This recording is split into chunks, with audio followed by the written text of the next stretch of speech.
Welcome to the last Unfunk Your Marketing Live of 2025. That's a rhyme I didn't use enough this year. Let me tell you what. I'm Ob, your chief cultivator here at Dandelion Branding. We are making sustainability part of mainstream conversation.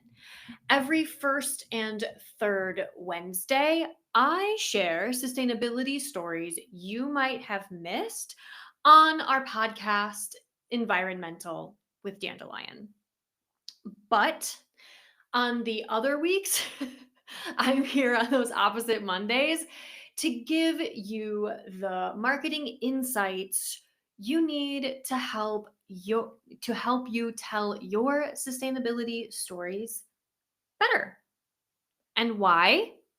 Well, it's because sustainable brands have the opportunity to create sustainability activists out of their brand ambassadors. I've got a little London fog latte today in honor of the outside vibes here in the Netherlands. We should just maybe call it the Eindhoven fog. And of course, I have some tea for you too.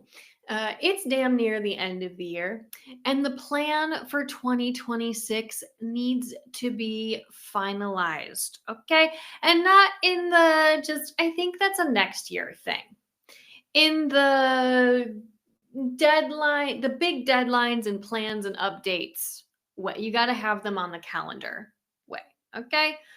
If you caught last week's COP30 What Happened episode, you already know that we're heading towards a massive greenwashing crackdown that is going to push the people who genuinely care way too far into the green hush zone because of fear. The scrutiny is rising, and brands are going to go silent to avoid this risk. They just are. But I am here to help combat that fear, and it starts with good planning in 2026 to keep your message both truthful and on target with your business goals. Now, I'm going to go through this stuff pretty quickly. So if you have any questions, please drop them in the chat. Let me just make sure I have that open. Wherever you're watching this, I'll get that chat open so I can see it for you, and I'll answer any questions at the end. So let's go. Step 1, set your North Star goals. You cannot, I repeat, you cannot hit a target you haven't defined. Set your goals by quarter or by season. If you're a woo creature like me, I love setting it by seasons. And I'm not just talking about your sustainability goals. No. I'm talking about your business goals, because sustainability is already woven into the DNA of your brand. So you're already doing enough probably there, but I'm talking about business-wise. This can be business milestones like launching a new product line, securing B Corp certification, or increasing recurring revenue and long-term value of your customers by a certain percentage. Great business goals. You can also think about your mission milestones. How about publishing your first annual report? Shift 50% of packaging to recycled materials, or communicating your current impact more effectively so you hit those business milestones. And if that's where you're at, you're in the right place. Let's have a chat, okay? Love talking about communicating milestones effectively. Side note, one of my 2026 goals is releasing a network of content creators to help fight against the green hush rush of 2026. So if you want to help, I would love it. Drop your favorite ethical creator in the comments. I will check them out and research them and reach out to them, because I'm really excited about that one. Okay, let's go. Step 2. Define your messaging anchor. You have your goals. Got it. You got your goals. Now decide how you're going to talk about them. What's the story? What's the pull? What's the juice? What you got? Come on, let's go. What makes it interesting? What's your messaging? The strongest defense against the green hush is a clear, resilient brand message. How many messages do you have? Now, I know brands that have one message, and I know brands that have several messages, especially in the sustainability world. You get into like folks are building holistic businesses, there's multiple messages there. My recommendation is to choose like a main message and then use other consistent messages to support what you're doing. So, like Dandelion's main message is that we tell sustainability stories to help you tell your sustainability story better.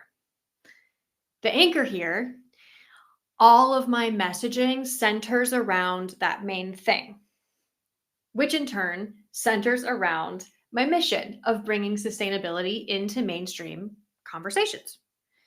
So, my main message isn't my mission, but they are directly tied to each other.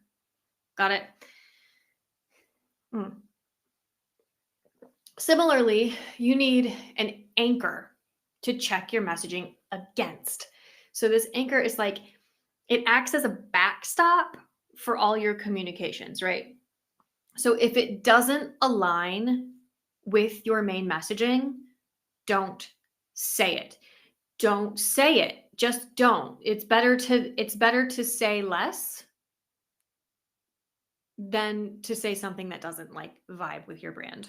Got it. Okay, step 3 is action. The other stuff is basically a no-brainer. Everybody will tell you that you need goals and you need clear messaging. Like, but you don't want to end up like the world leaders at the COP30 or any of them. So let's talk about how to put this into action next year. If this is the part you struggle with, and no matter what, you are the bottleneck, it's important at this stage to consider whether it might just be time for you to drop the action into someone else's lap.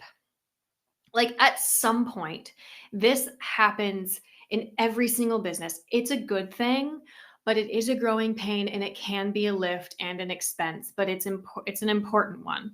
So the advice that I give on outsourcing here is like if you're going to remove yourself as the bottleneck is to make sure that you choose a manager, a director, or an agency if you're going to go that way that speaks sustainability as a second language. That doesn't have to be Dandelion Branding, though I will absolutely give you a shameless plug right here. We are a holistic marketing agency, and sustainability storytelling is what we do. So I'm happy to talk to you about removing your marketing bottlenecks whenever you're ready. That was my shameless plug.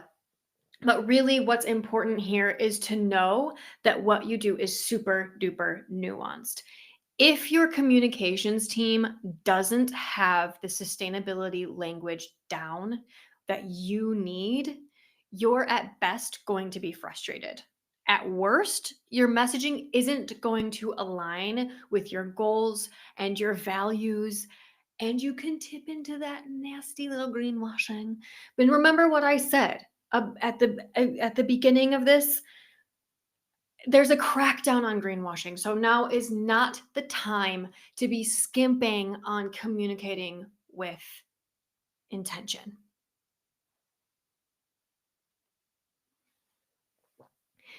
If you've decided to stay firmly in the driver's seat of your sustainability content marketing in 2026, congratulations. Here's what you need to decide on for actionable calendaring plan for next year. Okay, 1, we got to talk about quality. How can you realistically create high quality content consistently? Is it going to be like 2 social posts a week, 1 email a month? Maybe it's 3 socials in a week and a podcast episode and 2 emails a month. I don't know. What does it realistically look like for you. And there's no wrong answer here. Your business is unique. I'm not going to sit here and tell you have to post every day. That's a myth that needs to die now. Unless your business is influencer work, you don't need to be that trendy. You need to do what works for you. It's the only way to keep it sustainable for you. And you've decided to be in the driver's seat. So, if you're listening to me right now and you say literally zero and you're rolling your eyes at me right now because you can't afford to outsource or create the content yourself, I would say harshly, you're not going anywhere in 2026, babe. And I know that that is harsh as hell. I know. But yo, if you don't tell your story, no one will hear it. And sustainability loving audiences, yeah, they are all about consistency, baby. That's what they care about. Their trust is super hard to earn and it's very easy to lose. But consistency in the quality of your content is one thing that creates trust that your customers don't question. And that's what you're looking for here. Because look, the world is saturated with all this stuff. So, how can you set aside 1 hour a week to make a couple posts or write one email? It doesn't even have to be like a beautiful email with lots of images and whatever. It could be a non HTML, like, hey, FYI, we got this going on, right? That can make the difference for you. All right. I think you get it. You get it. I'm a content person. Yeah. All right. Once you've decided on your goals, your main message, and the expectation of quality you want to put into your content, it's time to connect the dots. How does your main message relate to the goals you defined for your year? Pause. I'm actually going to say that again for you because it's super duper important. This is it. This is important. How does your main message relate to the goals you defined for your year? Now, it took a while to get here, man, but this is where the magic is. I promise. I promise. Because you can throw random shit onto social media every single day and get nothing for it. Or you can plan your content around the intersection of your message and your goals. That's all I'm saying. You can take strategic action with your storytelling to help you get to where you want to be in your business next year. That's it. That's what we're doing here. That's all we're doing here, guys. That's what we're here for. with these three basic building blocks, your goals, your messaging, and your communications timeline, you can effectively build a generalized communications action plan for months ahead. Action. Okay, it goes like this. Let's say you're going to make 2 social posts a week and then 1 email per month, right? Let's say you have 3 to 4 identified business goals. Pair them. Cycle through your goals using your consistent messaging that you've also defined. Bonus points if your visual branding matches specific goal campaigns because people like that feeling. Like in this, yeah. And I'm going to take a note really quick here for the 1 email. Don't cover all your goals in a single email. Maximum two CTAs per email is what I recommend because people straight up don't have the staying power in 1 email to scroll through like a ton of messages. They don't. So choose your 1 top goal for the month and frame your whole email sort of around that 1 goal. Cycle through that as well. This takes the stress out because it makes the content ideation process manageable and actually really strategically sound. So when the time does come, you get to just focus on the fun part, which is the like creative creation part. This effectively makes sure that your brand survives the green hush rush of 2026. That's what we're doing here, man. We just want to survive the green hush next year. It's going to be a big one. So, we've covered a lot of ground in this planning and messaging session. Thank you so much for sticking around. If you have any questions, drop them in the comments. I know I went through that pretty fast. This is my last Unfunk Live of 2025, but you've still got an environmental podcast to look forward to this year. Plus, I know it's still holiday gifting season. So if you need immediate tactile ideas to finish out the holiday season, make sure you watch my last live section, which is sustainable holiday marketing, because the holiday season doesn't end with Black Friday. Okay, it really doesn't. It kind of just starts there. And then you have like a whole ass month of other options. That one is packed with simple, high impact strategies like digital gift card pushes and ethical shipping policies that help you keep your mission strong even through the very last part of this year, which is like 3 weeks away. It's kind of wild. Thank you so much again for joining Unfunk Your Marketing Live. Please give this video a like, only if you liked it. We are truthful here always. And if no one told you today, thank you. Thank you for what you're doing. You are making a difference. And I will see you next time. Bye.